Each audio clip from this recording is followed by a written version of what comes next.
important than resources. Because if you're resourceful, you will figure it out. I loved when I read A Narrative in the Life of Frederick Douglass. By the way, if you haven't read that book, I don't care if you're black, white, Asian, Hispanic, like you want to read a book that will change your life, read A Narrative in the Life of Frederick Douglass, his autobiography. When he talks about the fact that his master's wife was teaching him how to read. And he talks about the fact that his master came in one day and caught his wife teaching Frederick Douglass and other slave children how to read. And he just went off. Woman, you can't teach these slaves how to read. You teach a slave how to read, they'll start reading books. They'll realize the world is so much bigger than the world they live in now. They'll never be content to be a slave again. And whatever you do, don't ever let a slave read the Bible. And Frederick Douglass, as a child, decided with his resourcefulness that if the person who owned him and could kill him and not be prosecuted, could sell his mother away from him or him away from his mother, if that person was that dead set against him learning how to read, it was the most important thing he must learn how to do. And because he worked in the big house, he would take leftovers from the master's table and exchange it with poor white kids in the neighborhood in exchange for them teaching him how to understand letters. And every time he found a piece of paper with some letters on it, he would take it back to his slave quarters and he would practice his reading until he got so eloquent. Like I was 20-something when I read his autobiography. There were words in his autobiography I had to look up in the dictionary. This is a self-taught man. He became so eloquent as an orator that he gained an audience with the President of the United States and the Queen of England and was instrumental in the abolition of slavery in the United States of America. Not because he had resources, but because he had resourcefulness. How would you like to cash a We could all learn something from that.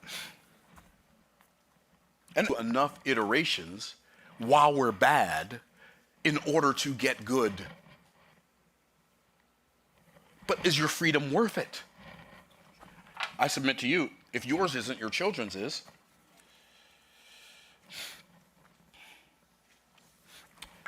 Energy, either created or destroyed, it just changes form. That's the first law. That's the law of energy, the law of energy conservation. Everything is energy. Energy is neither created nor destroyed, it just changes form. Now, when you understand that high income, which is what a lot of people would like to have, it's a good, like, it's easier to create wealth from high income than it is from low income, but it's possible to create wealth from low income. Let's don't be confused. Like, whether you're rich, poor, or middle class is not determined by how much money you make. I know a lot of people make a lot of money and they're still broke. So whether you're rich, poor, or middle class is not determined by how much money you make, but it's determined by what you do with the money once you get it. But high income is always the result of high energy. High income is a high energy result. Well, here's a principle for you. No high energy result will ever flow to a low energy source.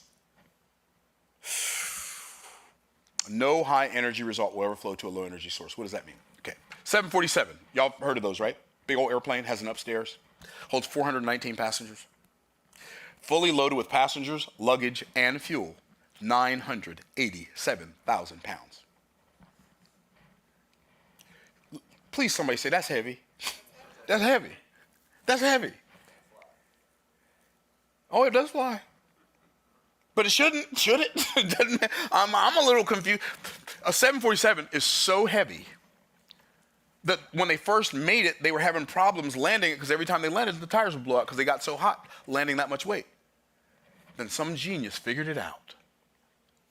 If we fill the tires with nitrogen, or hydrogen, one of those jijins. You fill the tires with nitrogen, nitrogen gets cold under pressure.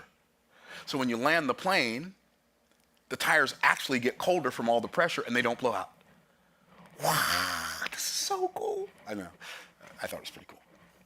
But here's my point about the 747. You know what you will never see in your life? You will never see a 1974 Volkswagen plane that weighs that much. You need a lot of what? Energy. And a 747 has 4 engines. If 3 of them go out, it can still fly. It won't fly very straight and it won't be very easy to fly, but it'll still fly. That's how overpowered a 747 is. What if you overpowered your business to the same degree that a 747 is overpowered? What if you brought way more energy to your business and your enterprise than was required for you to succeed? Be a whole lot harder to fail.